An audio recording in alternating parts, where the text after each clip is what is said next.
Bonjour et bienvenue à tous pour un nouveau podcast en ligne. Je suis en présence de Margot. Margot, comment vas-tu ? Ça va très bien, et toi comment vas-tu aujourd'hui Hugo ? Ça va Margot, je suis content de te retrouver. Je t'ai contacté pour qu'on fasse un petit podcast entre deux, c'est-à-dire entre deux sessions, entre deux chrysalis, un petit podcast de l'été, histoire de faire un débrief.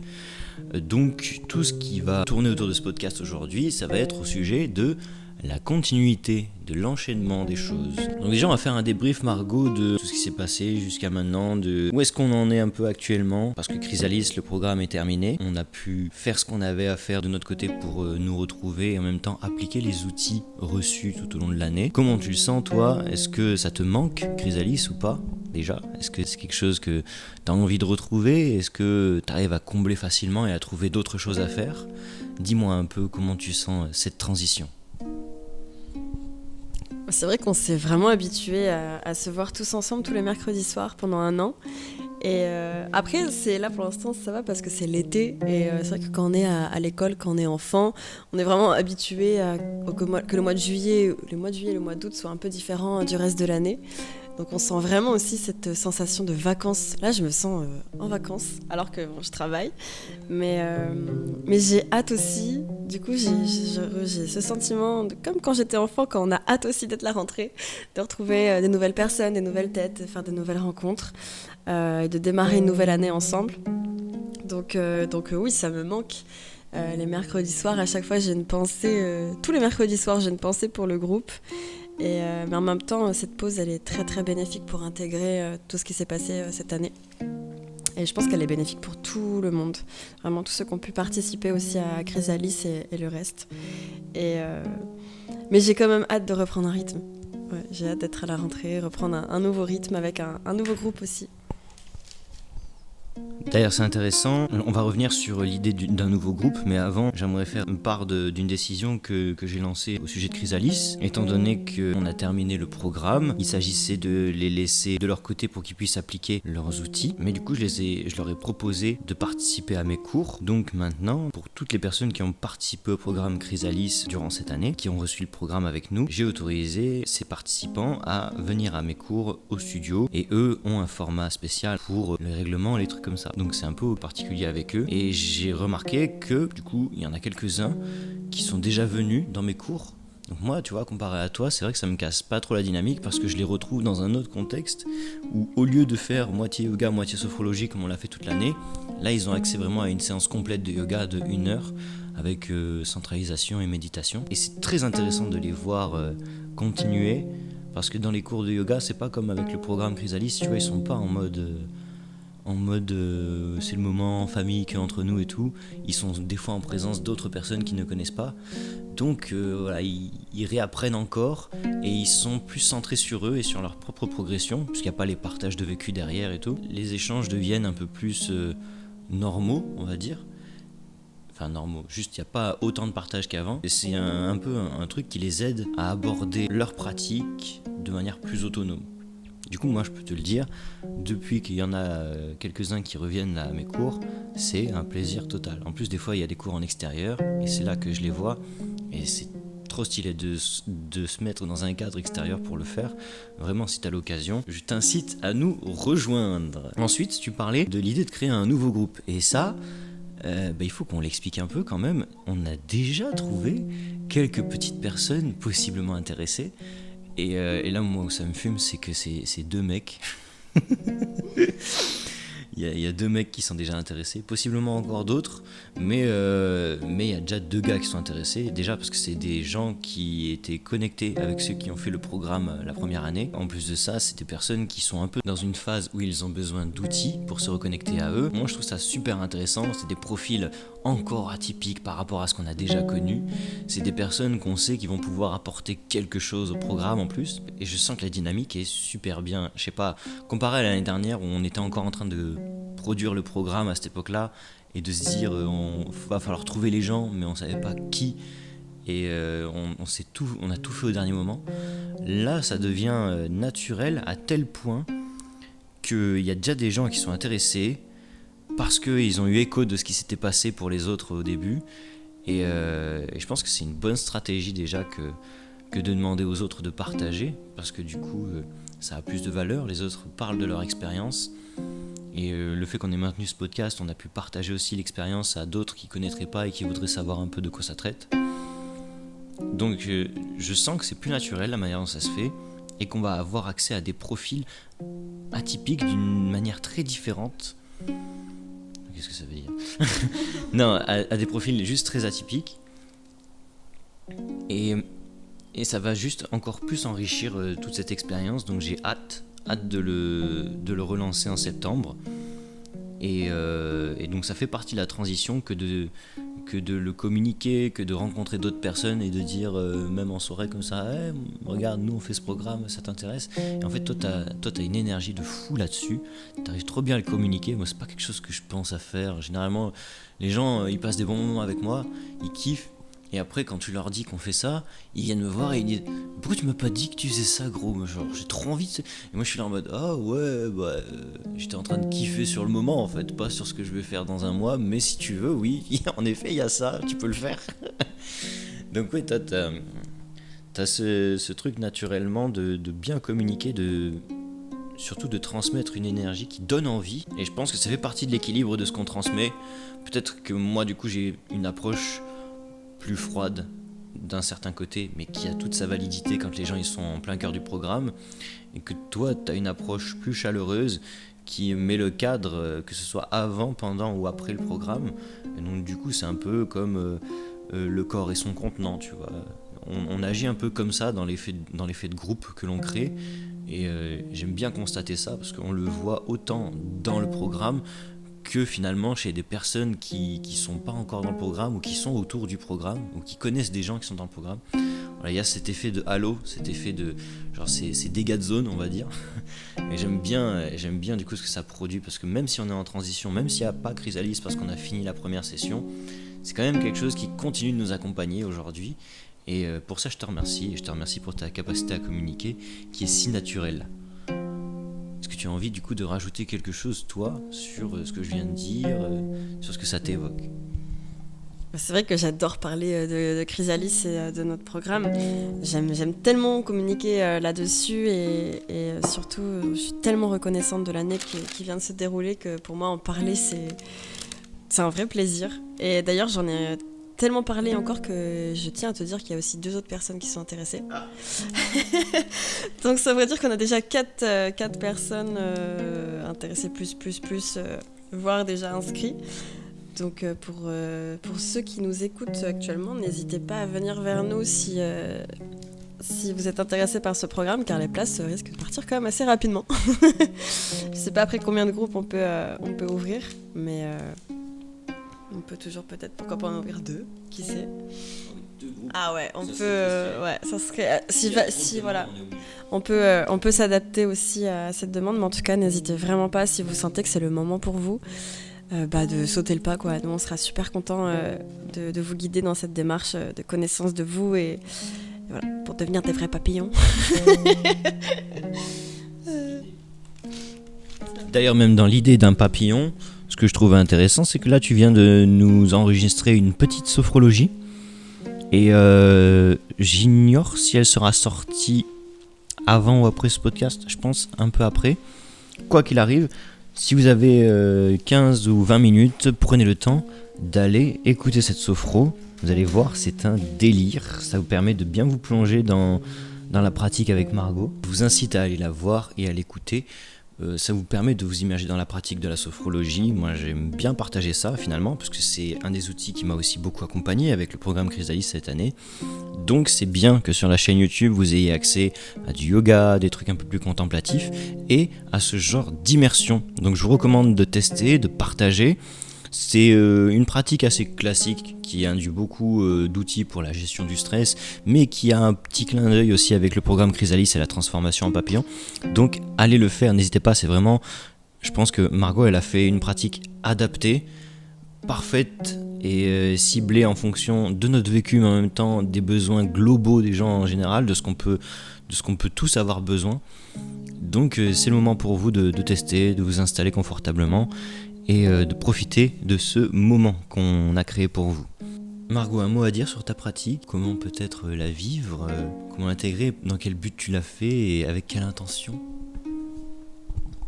J'ai beaucoup aimé créer cette pratique parce qu'elle fait vraiment référence à la métamorphose de la chenille au papillon. Après, c'est assez subtil, mais on passe par différentes étapes et cette pratique, c'est un peu un grand ensemble de ce qu'on a pu vivre avec Chrysalis. Et je vais pas en dire plus dessus pour vraiment laisser les personnes découvrir cette pratique pendant justement la méditation. Mais en tout cas, ça m'a vraiment fait plaisir de la créer et de la vivre aussi en même temps. D'ailleurs, quand j'ai terminé la pratique, j'étais complètement ailleurs. J'étais moi aussi un papillon à ce moment-là. Donc voilà, c'était un vrai plaisir.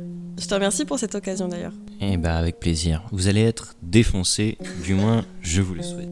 Donc on va continuer justement sur ce fameux sujet de la continuité, l'enchaînement des choses, de comment on se comporte et comment on se sent dans les transitions. Notre podcast, il a tourné sur des sujets assez vastes, flous, mais aussi très concrets. Et j'ai envie que ça continue sur cette dynamique parce que des fois ça peut avoir des échos qu'on n'imagine pas, des fois ça peut parler à des gens et pas à d'autres du tout. En réécoutant les podcasts, bien sûr, je prends conscience qu'il y a des choses qui sont mal dites, qu'il y a des choses qui sont peut-être expliquées maladroitement. Mais quand j'écoute aussi d'autres podcasts de gens qui sont peut-être des bons orateurs, mais beaucoup trop sûrs d'eux et sûrs de leurs concepts et de leurs idées, j'ai tendance à trouver ça vachement limité, c'est-à-dire qu'ils ouvrent très peu la porte à d'autres possibilités d'entendre ce qu'ils disent.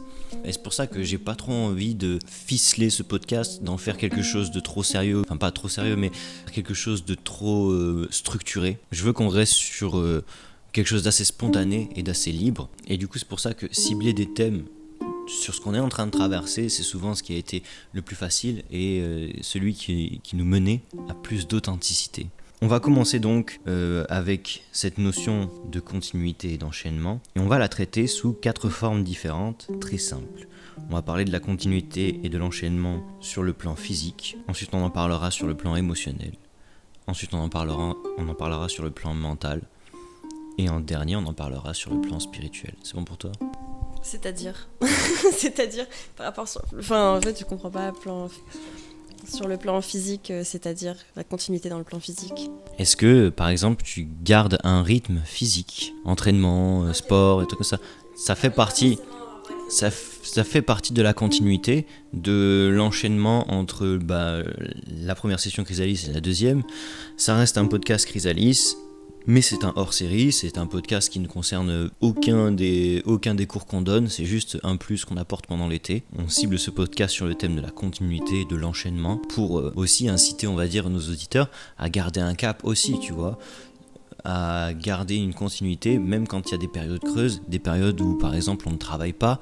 On va parler, nous, de notre manière en gros, à rester dans la continuité, dans l'enchaînement des choses, même si ça change nos habitudes, même si on a d'autres choses à faire, même si on est en vacances, etc. Donc du coup, je vais commencer comme ça, au moins ça va te donner un petit ordre d'idée. Sur le plan physique, comment je vis la continuité et l'enchaînement des choses, c'est très intéressant. Je sais plus si j'ai déjà parlé du fait que je sois hémophile, mais bon, je vais pas m'étaler là-dessus. Sachez juste que en gros, au niveau de l'hémophilie, des fois, je peux être très très libre dans mon corps, mais il y a des moments où mon corps peut dire stop, notamment au niveau des chevilles, là où j'ai accumulé pas mal de tension. Mais ces derniers temps, je me suis retrouvé à faire la fête, j'ai un peu plus bu, et l'alcool a ses conséquences des fois. Et j'avoue que sur le plan de la fatigue, un peu manque de sommeil, et de l'entraînement quand même régulier avec les cours de yoga que je donne, il y a des hauts et des bas auxquels j'arrive quand même bien à m'adapter. C'est jamais trop grave, mais ça me demande de modérer mon rythme et d'être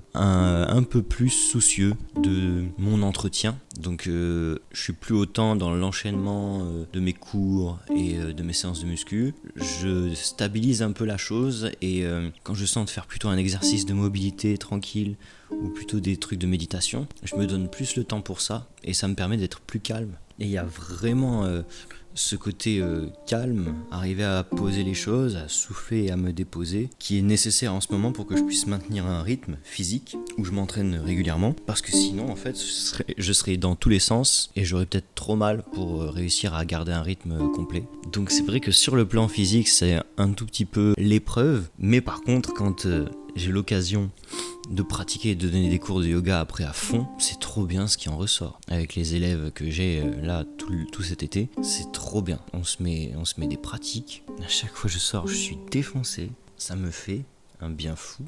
Eux, quand ils sortent, ils sont heureux. J'écoutais un truc, je sais plus qui c'était, qui disait en gros, faites des choses dans votre vie de tous les jours qui vous rendent fiers. Et ce côté pratiquer, déjà pour moi, mais aussi de continuer à donner aussi aux autres, ça me rend fier en fait, ça me rend fier de moi. Je suis heureux, je me dis putain Hugo, c'est bien, c'est trop bien quoi. Sur le coup, j'ai pas forcément cette fierté, mais toujours après coup, et ça on l'a déjà dit dans plein de contextes, mais après coup, c'est vraiment un bonheur que de pouvoir sentir ce partage-là, de sentir que ça progresse en fait chez tout le monde. Et même si c'est sur du long terme, même si le rythme a un peu ralenti, il y a toujours une progression qui peut être constatée, et c'est ça qui me fait du bien au niveau physique en ce moment.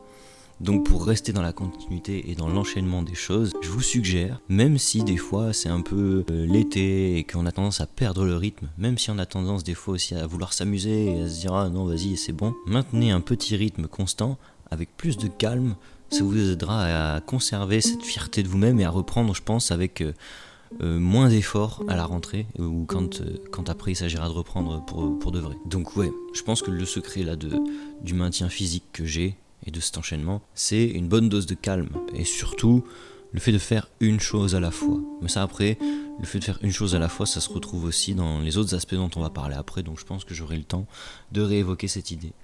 Margot, toi au niveau physique donc, au niveau peut-être de tes séances de sport, au niveau de ton rythme, de comment tu traites ton corps par exemple et de ton alimentation, comment tu te sens, comment tu perçois l'enchaînement des choses, cette période un peu creuse. Avec honnêteté. Avec honnêteté, bien sûr. Sans fioriture, je ne veux pas que tu me racontes ce que j'ai envie d'entendre, je veux que tu me racontes la vérité. Je pense que je vais suivre tes conseils parce que du coup, effectivement, de mon côté, surtout dans l'aspect physique, je sens qu'il y a un relâchement avec l'été.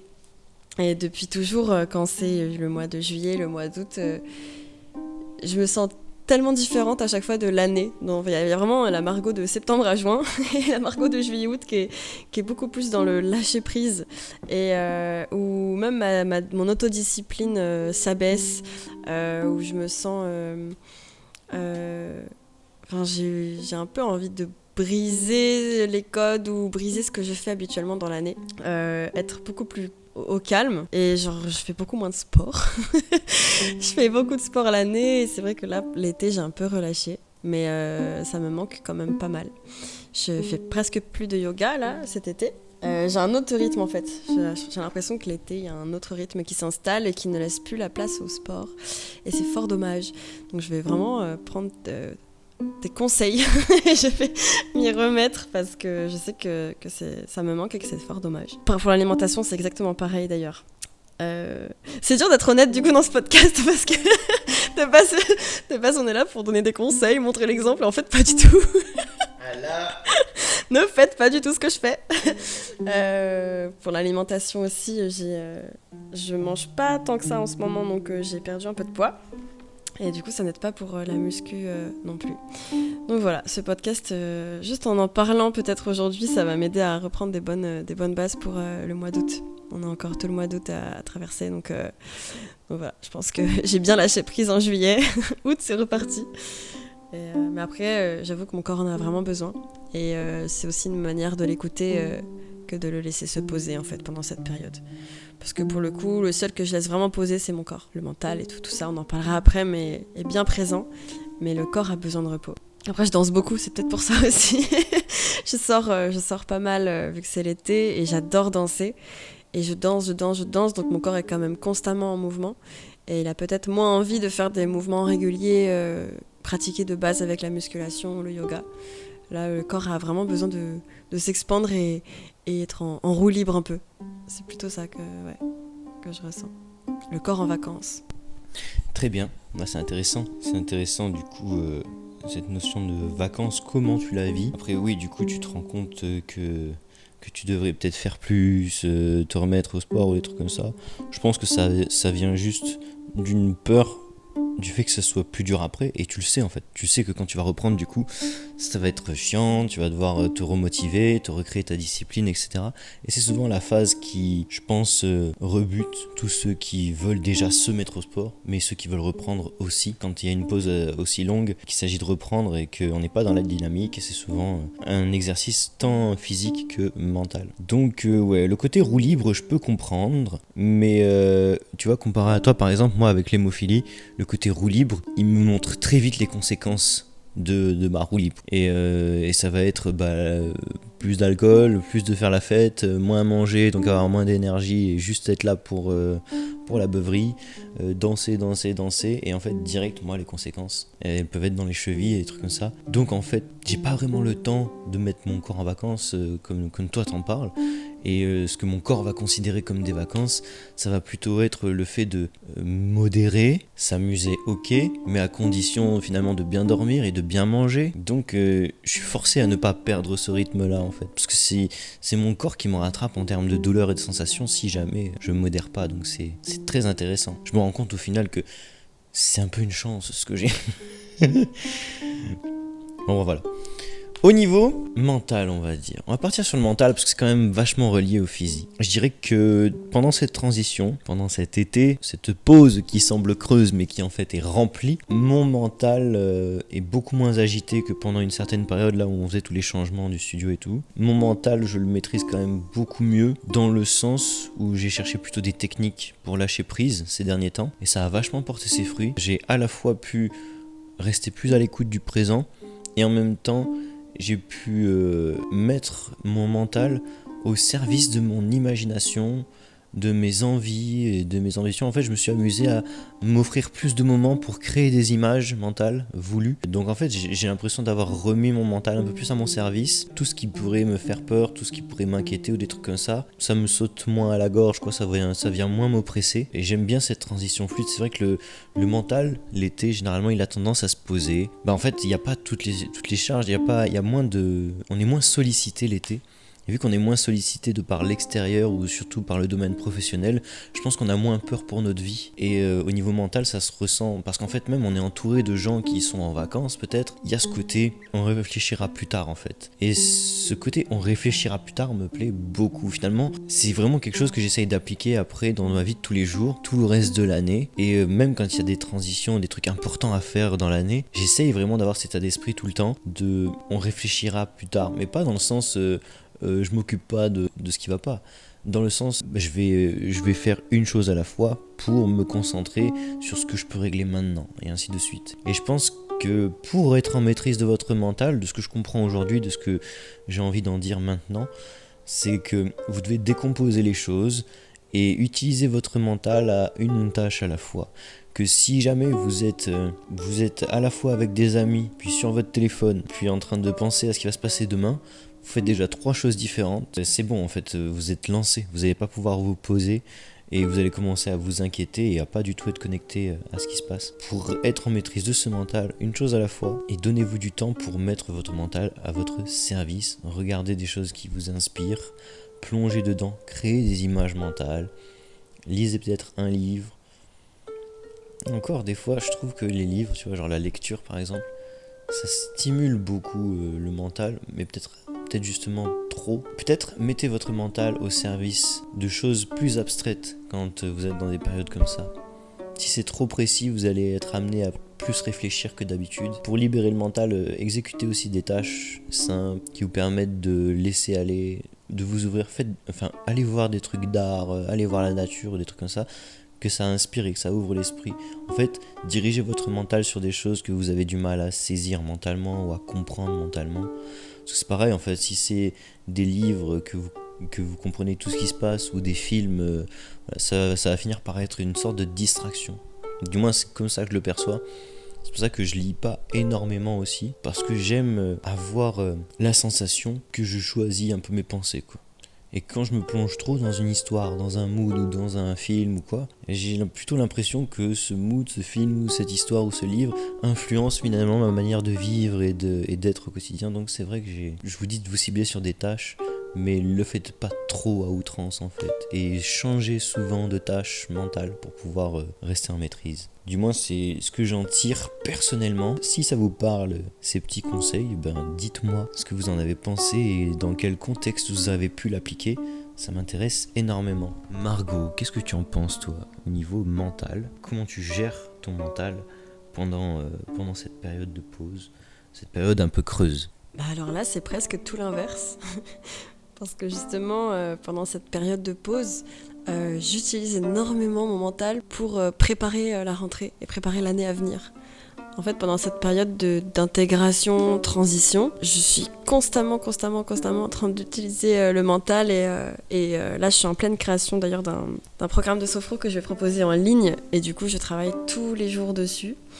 Je suis constamment en train de réfléchir, en train de créer, un peu comme quelqu'un qui se prépare à faire un grand trek, un grand voyage. Là, je suis en pleine préparation et j'utilise vraiment. Du coup, je suis pas là niveau physique. Je suis pas du tout là niveau physique, mais je suis très présente niveau mental pendant cette période pour être prête pour la rentrée de septembre. Et je suis en plein aussi dans la préparation de projets pour même automne 2026. Il y a vraiment... là, dans mon cerveau, c'est pas du tout le repos, contrairement à ce que tu dis. Et là, c'est vraiment tout l'inverse. C'est vrai qu'il y a beaucoup de choses du coup à la fois. Peut-être apprendre à canaliser, à faire une chose après l'autre, mais il y a un sentiment quand même de dynamisme qui est très présent et j'ai envie de profiter de cette énergie pour créer, pour après arriver à la rentrée en ayant un peu la liste de tout ce qu'il y a à faire, tout qui est prêt et c'est parti quoi, plus qu'à se lancer. C'est plutôt comme ça que je le ressens. Je pense que c'est le moment aussi pour beaucoup de personnes c'est comme un repartir à zéro et un peu comme quand on fait en janvier d'ailleurs, mais là c'est repartir à zéro pour créer un peu l'année qu'on veut avoir, l'année scolaire du moins de septembre à juin, qu'est-ce qu'on veut vivre, qu'est-ce qu'on veut créer à ce moment-là et peut-être que tout peut se poser maintenant. Mais c'est vrai que c'est extrêmement préparatoire du coup de profiter de l'été qui est un bon mood en fait, comparé à l'hiver et janvier. Enfin, je veux dire tout le monde attend le mois de janvier, mais tu sais, les gens bossent en décembre en fait, et c'est aussi une période qui est liée à énormément de stress parce que il faut faire plaisir aux autres, parce que il faut retrouver peut-être des fois sa famille et nous on a de la chance, tu vois, on a des familles, ça va, tu vois, genre on les aime bien. Mais il y en a, ils retrouvent leur case dans leur famille, donc ça a son lot de pression. Donc en fait, c'est plutôt un facteur de stress, cette reprise-là qui est en janvier, et on a beau avoir peut-être des bonnes intentions, on n'a jamais l'occasion, je pense, en décembre, ou même en novembre, de bien poser les choses et de se dire, putain, mais comment je vais repartir, sur quel pied je vais repartir cette année. C'est pas quelque chose que les gens font, tandis que là, en été, c'est vrai que c'est beaucoup plus propice. Tout le monde construit autour de nous, il emmène vraiment à se distraire, à se laisser aller. Comme ça au moins on s'oublie et quand on reprend, on prend tous une gigantesque claque où il y a un peu ce mood où tout le monde est dégoûté. Et c'est nul en fait, ça devrait pas être comme ça. Et c'est vrai que du coup ta dynamique elle est très intéressante. Profiter de ces 2 mois de bon mood pour créer, préparer un projet qui ensuite à la rentrée va repartir. C'est, je pense si on pose la question à des profs, à des gens qui sont un peu dans cette dynamique là, ils peuvent comprendre et même partager ce sentiment que ça fait du bien de créer, d'imaginer, de penser que on va pouvoir apporter quelque chose de nouveau. C'est la période, je pense, la plus adaptée dans le monde qu'on a construit aujourd'hui pour pouvoir le faire. Ah bah du coup oui, non mais totalement, je te rejoins là-dessus et même, ça serait drôle, ça serait d'utiliser, tu vois, les 2 mois d'été, genre on va dire juillet-août. Juillet pour intégrer l'année écoulée et août pour créer l'année suivante. Pour essayer de voir ça comme ça, je pense que ça peut être hyper intéressant. En plus, les 2 mois durent 31 jours, donc ce qui est assez conséquent. Donc, donc là, on est au mois d'août, donc ça y est, on crée.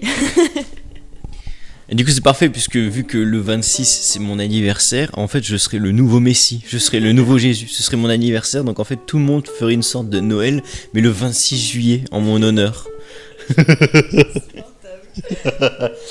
Donc... ok, oui, c'est une très bonne idée et ça fonctionne bien. Mais écoutez, si vous voulez qu'on crée un monde, laissez-nous un commentaire et vous dites on est de la partie. Comme ça, au moins, on saura à peu près combien de personnes sont prêtes à venir créer ce monde avec nous pour qu'on vive selon nos propres lois chez HMK avec nos propres programmes et tout pour devenir les meilleures versions de nous-mêmes. Voilà, on attend que vous manifestez-vous. Le plus tôt vous serez manifesté, le plus tôt ce monde grandira et le plus tôt peut-être vous aurez une place importante parmi l'élite mondiale de cette nouvelle ère. Ok, super. On va faire une transition. On part maintenant sur toujours ce côté enchaînement, continuité, mais dans la notion des émotions. Ah, c'est quelque chose. En fait non, de mon côté, beaucoup de froideur, bien qu'on soit en été. Non, au niveau émotionnel, c'est beaucoup moins violent que les autres mois qu'il y a eu avant. En plus, j'ai pu retrouver un rythme qui s'est apaisé sur le plan physique et mental, donc au niveau émotionnel, j'ai le temps de traiter ce qui se passe. Et surtout, j'ai le temps aussi d'être plus proche de l'amour, puisque la dernière fois, tu sais, on avait fait un podcast d'ailleurs sur l'amour. Je pense que c'est, comme je l'avais déjà dit dans l'ancien podcast, l'émotion la plus puissante de l'univers, celle qui nous aide à tout faire. Et en ayant le temps finalement, et le rythme parfait pour me rapprocher de cette notion d'amour et de lâcher prise, comme j'ai pu parler dans le truc du mental, et j'arrive à être plus détendu, plus à l'aise pour vivre mes émotions sans forcément avoir besoin de les exprimer à fond. Et je dirais que les émotions elles sont quand même pas mal reliées aux gens qu'on a autour de nous aussi, et la manière dont j'interagis avec les autres autour de moi est pareil, aussi plus calme et plus naturel. Il y a vraiment zéro besoin, zéro attente par rapport aux autres. J'attends pas forcément des choses des gens. Je me donne beaucoup à eux et je leur propose beaucoup de s'ouvrir s'ils veulent pour participer à ce que je fais, parce que je sais que c'est bénéfique pour eux et pour moi. Il y a une forme de dosage aussi qui se crée naturellement entre nous, sans même que je le demande, sans même que je le mentionne. Beaucoup me laissent mon espace, ce qui est différent quand même de ce que j'ai pu traverser pendant une certaine période, donc là c'est cool. Donc j'ai plus de plaisir finalement à être avec les gens que j'aime, et ce plaisir du coup les gens ils le ressentent et ils me le rendent encore, et ainsi de suite. Du coup moi ça me donne envie de faire mieux de mon côté.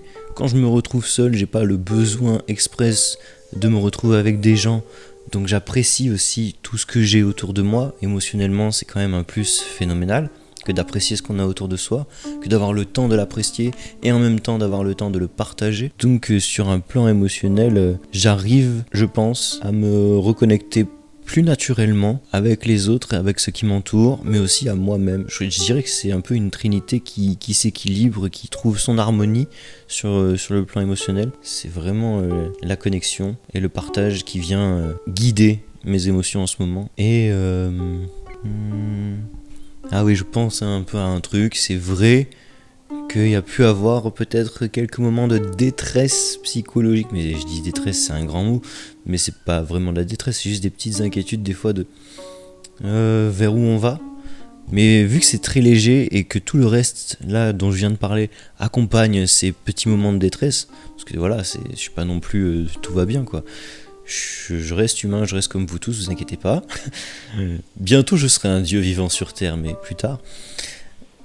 Non, en fait je le suis déjà. Et vous l'êtes tout autant que moi. Et je pense que justement oui c'est ça, c'est parce que vous êtes des dieux vivants sur terre comme moi que j'arrive à me rendre compte de la facilité à gérer ces émotions. Et surtout de les intégrer comme faisant partie de ce que je suis. Donc oui, rien à voir. Ouais. Donc voilà, je dirais que c'est un équilibre, mais qui est plutôt... Cet équilibre, il est la conséquence de mes dernières dynamiques physiques et mentales. Pour que le côté émotionnel suive la transition, suive cet enchaînement, je dirais qu'une bonne dynamique physique et mentale ont permis que je me rende compte de mes émotions à tel point qu'elles ont beaucoup moins d'influence sur moi et que je les laisse plus librement circuler. Voilà un peu comment je décrirais les choses. C'est pas très très clair, mais en même temps, vous savez, plus on avance sur les notions que j'ai données, plus on arrive dans des domaines qui sont très durs à expliquer. Vous allez voir, dans le moment spirituel, ça risque d'être très perché. Ou pas, on n'en sait rien. Mais dans l'idée, on se laisse porter. Margot, sur le plan émotionnel, dis-moi toi, comment tu vis la continuité et l'enchaînement de toutes ces choses ? Dans la continuité et l'enchaînement de ces choses, surtout pour cet été... Pour ce qui est des émotions, moi je me sens très très très connectée à mon enfant intérieur et du coup à des émotions intenses de joie, d'émerveillement. Du coup, c'est vraiment très agréable de me reconnecter à ces émotions, sachant que ça a été un peu plus compliqué en début d'année. Il fallait être un peu plus sérieux. Et du coup, je profite vraiment de cet été pour lâcher prise et me reconnecter un peu à cette part de moi qui est dans l'émerveillement, l'innocence, etc. Et je savoure vraiment cette période parce que je sais qu'après il faudra redevenir sérieux à partir de la rentrée. Et ou pas forcément. Mais c'est très doux en fait de se connecter à ces émotions. J'apprends énormément aussi le détachement, ne pas avoir d'attente envers les autres personnes. Quand on se rend compte qu'on n'a pas d'attente envers les autres, du coup on a moins tendance à souffrir aussi.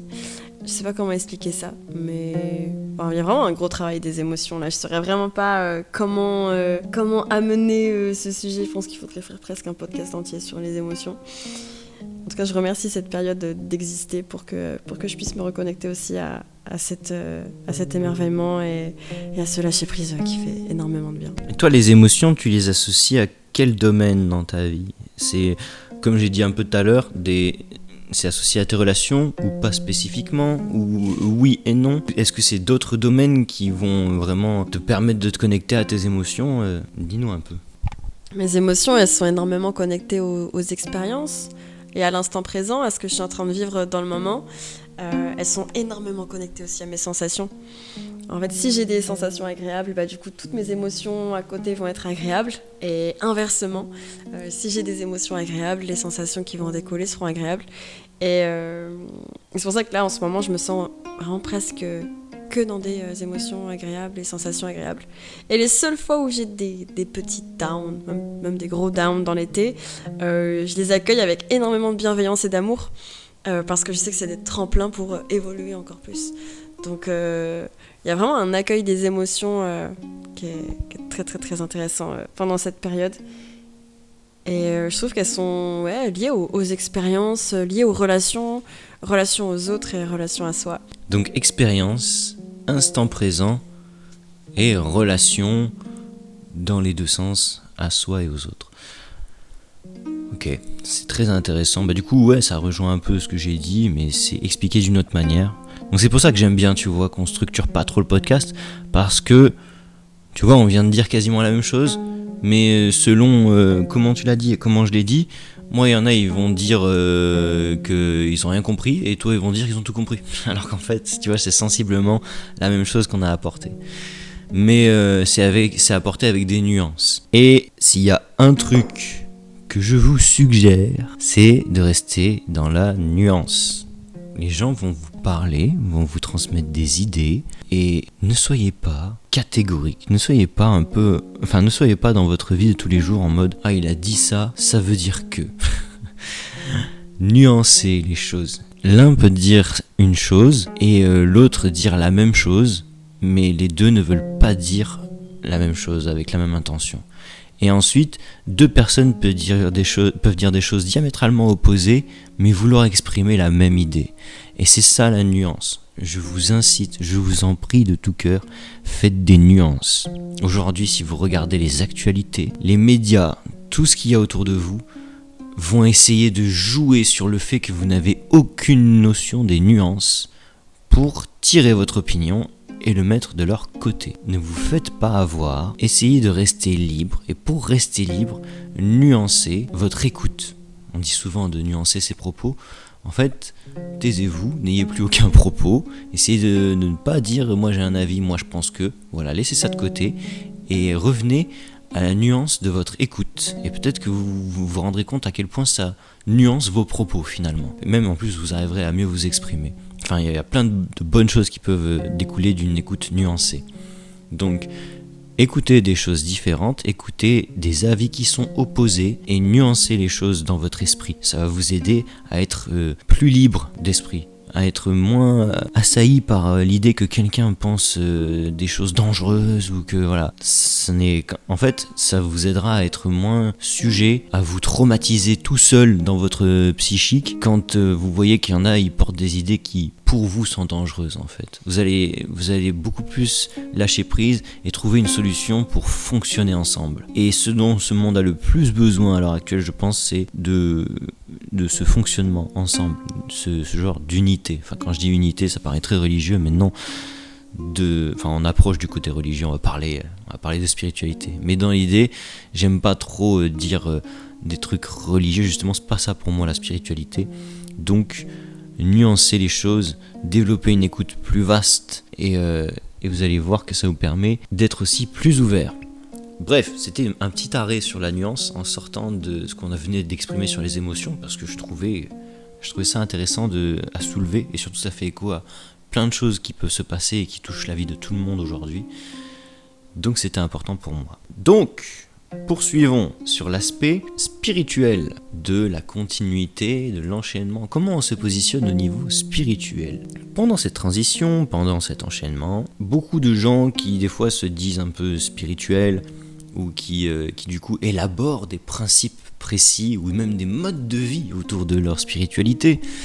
Ça peut être des gens qui prient, des gens qui juste ont une bonne alimentation et font du yoga, des gens qui lisent des livres de développement personnel et tout. Voilà, beaucoup de ces personnes-là, quand vient un moment de frivolité, comme le propose l'été, laissent de côté tout ça. Oh oui, ça va 2 secondes de essayer de bien faire, mais là j'ai envie de m'éclater, ok, donc tu me laisses tranquille. Là j'ai envie d'être bête, là j'ai envie d'être un humain con. C'est souvent un peu le truc, non mais j'ai pas besoin de principe, là je veux me détendre. Et moi je fonctionne pas comme ça. Donc en fait, dans la continuité, dans l'enchaînement, moi j'ai conscience que la spiritualité, ça reste quelque chose qui porte et qui soulève aussi tous les autres aspects. Juste petit rappel bref de quelle est ma conception de la spiritualité. La spiritualité, mes chers, c'est, selon moi, votre système de croyance. C'est sur quoi vous basez vos réponses aux questions, on va dire, existentielles. Par exemple, une question existentielle auquel on peut tous avoir une réponse. Ça va être pourquoi la vie ? Pourquoi il y a la vie qui existe ? Pourquoi il y a tout ça ? Pourquoi on est là ? Qu'est-ce qu'on est en train de faire ? Pourquoi on a conscience ? C'est quoi ce délire ? C'est une question existentielle, elle est très vaste et les réponses à cette question peuvent être très très variées.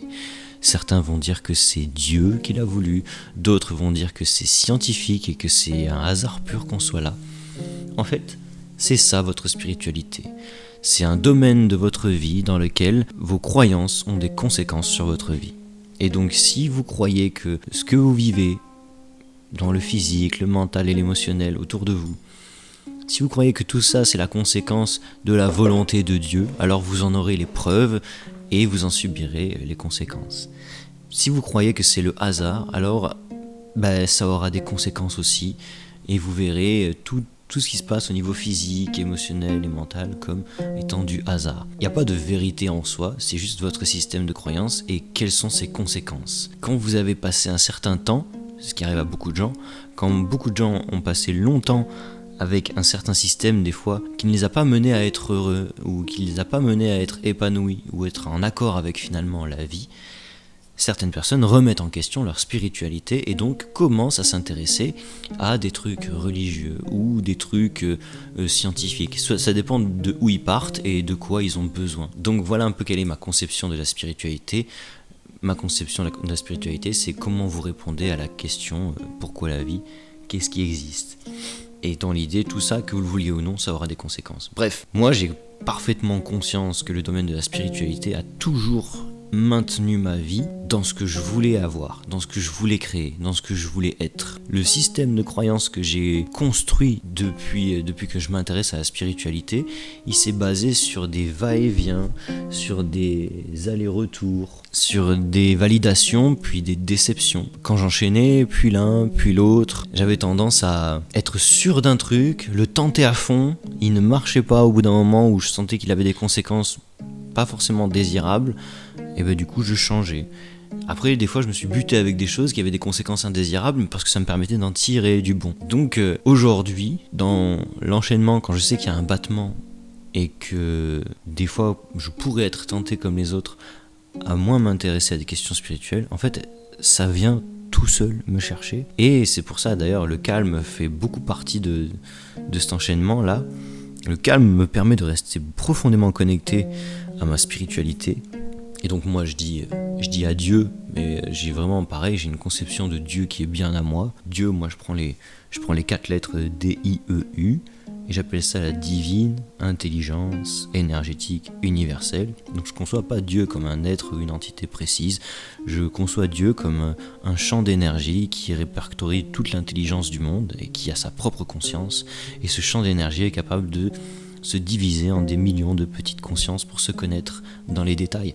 Et nous, on est juste les détails de cette partie immense. Et c'est à ça que je m'attribue. Et du coup, il y a certaines notions qui restent en moi, que j'attribue comme étant à Dieu, à cette divine intelligence énergétique universelle qui n'a pour but que de se connaître. Et dans la volonté de se connaître, elle va aussi au contact des autres et de ce qui est différent d'elle, afin de comprendre d'où lui vient cet amour incommensurable, qui est sa source d'énergie, qui est ce qu'elle donne à tout le monde. Pour se connaître, disons que l'amour a dû créer la peur, c'est quelque chose qui est quand même assez répandu. Et ben, si l'origine de toute chose est attribuée à l'amour, je sais qu'une des principales intentions de cette énergie, de cette entité qui guide nos vies, c'est pour le plus grand bien de tous. Du coup, je me fie beaucoup à cette même intention quand je sais pas trop quoi penser et où aller. Et quand des fois j'ai moins envie de m'intéresser à de la spiritualité, c'est-à-dire de moins parler de ce genre de choses avec des personnes qui sont en demande ou quoi, j'ai tendance aussi à me dire bah tu sais quoi, là je vais partager des bons moments avec les gens sans raison. Là je vais donner mon yoga alors que j'ai aucune raison de le faire. Je suis avec quelqu'un, viens on fait du yoga. En fait, faire des choses sans raison, c'est ce qui va beaucoup me reconnecter à ma spiritualité. La spiritualité, finalement, comme je vous l'ai expliqué au début, vous pourriez dire que c'est une quête de sens. On est en quête de sens dans la vie. Et donc du coup, le mec cherche à donner du sens à sa vie via la spiritualité. Ok, ben, des fois j'aime bien casser ce truc-là. Et quand c'est des périodes creuses comme on est en train de vivre en ce moment, eh ben j'aime bien faire les choses sans raison, parce que du coup ça me procure un plaisir qui est là pour aucune raison, et ce plaisir qui est là pour aucune raison me rend heureux. Je continue à avoir des ambitions, à espérer des trucs, à me dire ouais je vais créer ça, je vais faire ça. Pourquoi ? J'en sais rien. J'ai aucune raison de faire tout ça, mais j'adore, juste ça me fait du bien. Et de me rappeler ça, qu'à la fois il y a plein de raisons, mais aucune, ça crée un équilibre qui fait que je me sens dans une énergie un peu de folie et de joie. J'ai envie de continuer de découvrir le mystère, l'inconnu, ce que je ne connais pas. Et je dirais que c'est comme ça que ma spiritualité porte ma vie dans des périodes comme ça. Dans des périodes d'attente, des périodes de creux, des périodes de flottement, des périodes de vacances. Elle reste à côté de moi et c'est un truc qui va me porter au gré des notions que j'ai envie d'explorer. Et ça s'adapte toujours parfaitement bien. Donc ouais, en termes de spiritualité, j'ai plusieurs angles d'attaque et je reste à l'écoute de ce qui se présente. Une des pratiques les plus efficaces pour rester connecté à sa propre spiritualité, c'est le présent. Donc rester connecté au présent, ça peut suffire en soi. Maintenant, c'est très touchy d'aborder ce sujet parce que tout le monde a sa manière de faire. Et vraiment, je vous incite à trouver la vôtre. Dites-nous en commentaire, est-ce que c'est par le biais de la prière, le fait de répéter des trucs tous les jours, que ça vous aide et que ce côté un peu spirituel, on va dire, ces habitudes-là, vous aident à tenir un cap, tenir un mood dans des périodes comme ça. Dites-nous. Et quels sont vos outils et quels sont vos angles d'attaque à vous. Margot, dis-moi à toi, à quelle place tu mets la spiritualité dans une période comme on est en train de traverser ? Avant ça, j'aimerais rebondir sur le fait d'agir sans raison. C'est très drôle quand tu dis ça parce que moi j'ai l'impression que c'est presque tout l'inverse. En fait, tout arrive pour une raison et du coup, toutes nos actions arrivent aussi pour une raison, mais dans ce cas-là, ça serait une raison... En fait, on dit agir sans raison parce qu'on n'a pas conscience de la raison de pourquoi on agit de telle manière, plutôt. Et pour moi, la spiritualité, que ce soit dans cette période ou à n'importe quel moment de l'année, déjà j'ai l'impression qu'elle ne bouge pas, c'est assez linéaire. Pour ce que je ressens de la spiritualité, et pour moi elle représente une foi absolue en la vie, une confiance absolue à tout ce qui arrive et un amour infini pour ça. Même ma voiture, admettons, je sais pas, il y a un pneu qui est crevé, en fait tellement confiance du coup en la vie et que tout arrive pour une raison que mon pneu va être crevé, mais c'est ok puisqu'en fait mon pneu est crevé parce que peut-être que je ne devais pas prendre la route ce jour-là, ou alors j'ai une rencontre à faire que je vais pouvoir faire grâce à mon pneu qui vient de se crever. Et c'est de penser de cette manière, en fait, cette spiritualité-là, cette confiance absolue en la vie et à toutes les actions, toutes les expériences qu'on peut traverser, m'amène dans un état émotionnel toujours de lâcher prise, d'amour, de reconnaissance, de joie. Enfin, je trouve que ça amène énormément au positif. Qu'importe la situation, même si elle peut être vraiment catastrophique, voilà, j'ai toujours l'impression que ça arrive pour quelque chose. Et d'ailleurs, j'ai moins tendance du coup à m'inquiéter. Je vais pas dire, ah mais mince, admettons, qu'est-ce qui va se passer si on me vole mon sac à tel endroit. Je vais pas m'inquiéter puisque je me dis que si jamais on me vole mon sac, il y aura une raison aussi pour laquelle on me le vole. Donc pourquoi la vie le ferait ? Pourquoi on me volerait mon sac là tout de suite ? Pourquoi là on briserait ma voiture ? Pourquoi là je perdrais un ami ? Pourquoi on me trahirait ? Si ce n'est, voilà, il y aurait forcément une raison. Je sais pas trop comment expliquer, mais ça m'aide énormément. Et c'est ma manière à moi d'être dans la spiritualité. Après, j'ai lu énormément de livres qui m'ont monté la tête. Comme tu disais tout à l'heure, parfois de lire beaucoup, ça peut un peu venir entraver notre propre manière de penser. Ça peut venir manipuler presque notre esprit pour nous donner une manière de penser. J'en ai lu tellement et chacun se contredisait en plus. Donc retrouver sa place là-dedans, c'est assez particulier. Et du coup, j'ai un peu arrêté de lire tous ces livres pour juste constater mes expériences, constater mes relations aux autres, mes relations à moi, pour me faire ma propre spiritualité. Mais surtout celle de la confiance absolue en la vie et en ce qui arrive. C'est intéressant. Bah du coup, c'est marrant. On n'a pas du tout la même approche. Toi, tu penses et tu agis avec ce truc que tout arrive pour une raison. Et c'est quelque chose qui va t'aider à lâcher prise. Ce que je trouve bizarre du coup. Parce que est-ce que finalement, si tu te dis tout arrive pour une raison, mais qu'au fur et à mesure t'as vécu tel truc, et que t'as toujours pas trouvé la raison, est-ce que ça te met pas dans un climat d'angoisse ? Si je trouve pas la réponse au bout d'un moment. Ça m'est pas encore arrivé parce qu'à chaque fois il y a vraiment une raison. À chaque fois je me dis mais attends, mais cette personne-là, si ce truc-là horrible n'était pas arrivé, je n'aurais pas pu rencontrer cette personne, vivre telle ou telle expérience. La raison, je crois que je la trouve toujours. Et même si je la trouve pas, j'ai confiance. J'ai tellement confiance que je me dis qu'elle arrivera plus tard, ou alors elle est même totalement inconsciente et c'est ok. Ouais, c'est cette notion d'inconscience. Et du coup, je voulais rebondir là-dessus et te dire en gros que quand moi je me dis que je fais les choses sans raison, c'est qu'en fait je sais que direct, je détache mes attentes du résultat en fait. Vu que je me dis, en fait je fais ça parce que j'ai aucune raison, aucune ambition de le faire. Je sais finalement, au fond de moi il y a une part qui sait que tout arrive pour une raison, que rien n'est fait par hasard. Parce que moi j'ai très peu... Non, je crois pas du tout au hasard. Et vu que je crois pas au hasard, je sais que tout arrive pour une raison. Mais en fait quand je fonctionne et que je me dis dans ma tête que je fais tel truc sans raison, que j'aime telle personne absolument sans raison, en fait ça me détache du résultat, ça me détache de l'attente que je peux avoir de tout ça. Et donc là moi je lâche prise. En fait c'est un peu un hack pour mon cerveau de dire à mon mental qui cherche à savoir pourquoi telle personne m'a dit ça, pourquoi il m'est arrivé ça, et des trucs comme ça, de dire à mon mental il y a absolument aucune raison, et tu sais quoi, il y a aucune raison et on va quand même kiffer, tu vois. Et ça me détend en fait, vu qu'il n'y a pas de raison, mais du coup il n'y a pas de raison de kiffer, mais je kiffe quand même. Et ça veut dire que tu sais, les gens de l'extérieur des fois ils me disent mais t'es un peu fou toi, il t'arrive ça, mais comment tu fais? Parce que j'ai aucune raison d'être heureux d'une telle situation et pourtant je le suis. Et c'est ça qui me rend heureux. Il m'arrive une merde et tout, je vais péter un câble et puis péter un câble au point de me faire rire tellement je pète un câble du coup. Parce que je me dis c'est trop drôle. Et après les gens finissent par me dire mais tu rigoles? Je suis là en mode oui. Parce que c'est drôle en fait. C'est drôle d'en arriver là avec moi-même. Et il n'y avait absolument aucune raison de se mettre dans cet état-là ou de vivre les choses comme ça. Mais déjà je l'ai évacué, et en plus de ça, après l'avoir évacué, il y a aussi une raison qui a fait que tout ça arrive, que je vois pas tout de suite généralement. C'est vrai que soit ça arrive bien plus tard, moi, les raisons de ce que j'ai vécu, parce que souvent je vois les changements un an après, je me dis putain n'empêche, s'il m'était pas arrivé tel truc, aujourd'hui je tirerais pas des conclusions qui me permettent de savoir vraiment ce que je veux autour de moi. Donc heureusement que ça m'est arrivé, sinon peut-être que je serais toujours un peu en mode que gentil dans telle situation ou que méchant dans cette situation. Je connaîtrais pas ce genre de profil de personne, du coup peut-être que je serais trop méchant pour eux, et je saurais pas me doser. Ou alors je connaîtrais pas tel autre profil, bah du coup je serais peut-être trop gentil pour eux, je me ferais tout le temps avoir. Non, c'est intéressant. Sauf que du coup je cherche pas la réponse ou la raison, et c'est quelque chose qui arrive bien plus tard. Mais quand j'anticipe, et qu'avant qu'il se passe quelque chose, ou que pendant qu'il se passe quelque chose, je décide que c'est sans raison, là souvent ce que j'en tire est beaucoup plus rapide. Je sais pas comment t'expliquer, mais c'est un hack qui me débarrasse du mental dans une situation où je n'ai pas besoin de lui. De faire sciemment, sans aucune raison.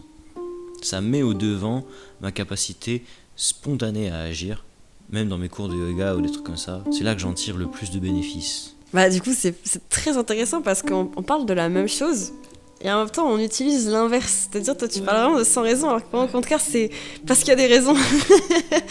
Et toi tu dis de pas se poser de questions sur la raison de telle ou telle action, alors que de mon côté au contraire c'est mais alors pourquoi pourquoi, et de chercher la raison à la situation.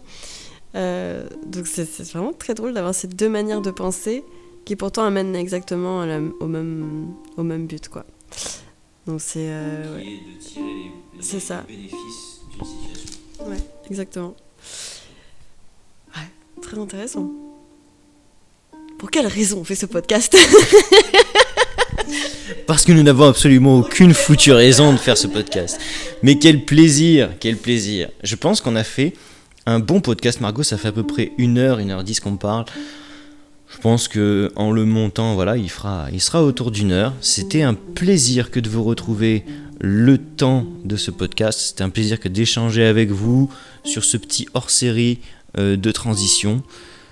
On espère que ça vous aura apporté des points de vue qui vous permettront de nuancer vos écoutes et de mieux choisir vos sources d'informations, ce que vous entendez autour de vous et qu'est-ce que vous cultivez à l'intérieur de vous quand vous êtes dans des moments pas de faiblesse, mais vous savez, quand vous êtes dans ces moments un peu d'été où vous vous relâchez, où vous vous détendez, c'est souvent là que des fois il y a des choses qui bougent et après à la rentrée vous vous rendez compte qu'il faut se réadapter à un monde qui a durci ses conditions, où les gens, eux, ils se sont préparés à vous recevoir à la rentrée, et donc du coup, vous étiez en mode tranquille, je suis sur mes lauriers, et après, je retrouve mon patron, je retrouve le taf, et c'est encore plus dur, il est encore plus horrible, et ainsi de suite.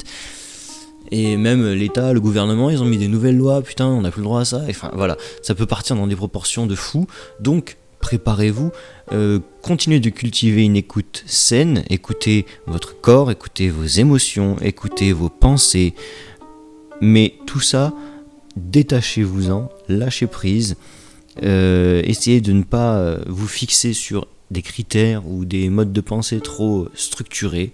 Faites comme nous dans ce podcast, laissez-vous aller, restez à l'écoute de ce qui est différent de vous parce que vous risquez de vous rendre compte que vous êtes plus en accord avec ce qui vous entoure que ça n'y paraît. Voilà, c'était mon petit message de fin pour clôturer ce podcast. Margot, est-ce que tu as envie de clôturer sur une note en particulier ? Profitez quand même de votre été. Oui, c'était des sages paroles. Eh ben, merci beaucoup de nous avoir écoutés. Nous, on vous dit à très très bientôt pour un nouveau podcast. Je pense qu'on aura peut-être le temps d'en refaire un en août. Et on verra. Ce sera toujours, comme vous le savez, spontané. Et dans le must de l'authenticité qu'on peut vous offrir. Prenez bien soin de vous, on vous dit à très très bientôt. N'oubliez pas d'aller écouter la sophrologie de Margot, ou mettez-vous de côté cette pratique pour plus tard quand vous aurez le temps de vraiment vous poser. Allez sur la chaîne YouTube aussi pour pratiquer, faire du yoga. Je vous donne rendez-vous sur HMK Yoga sur YouTube. Très simple à écrire, HMK Yoga. Vous risquez de me trouver très très vite. Laissez des commentaires, dites-nous ce que vous en avez pensé, et nous on se retrouve bientôt pour un nouvel épisode. Namasté. Au revoir. Merci à tous. Oui, merci. Non, bah non. Non, merci vraiment pour votre écoute. Merci et bonne journée à vous.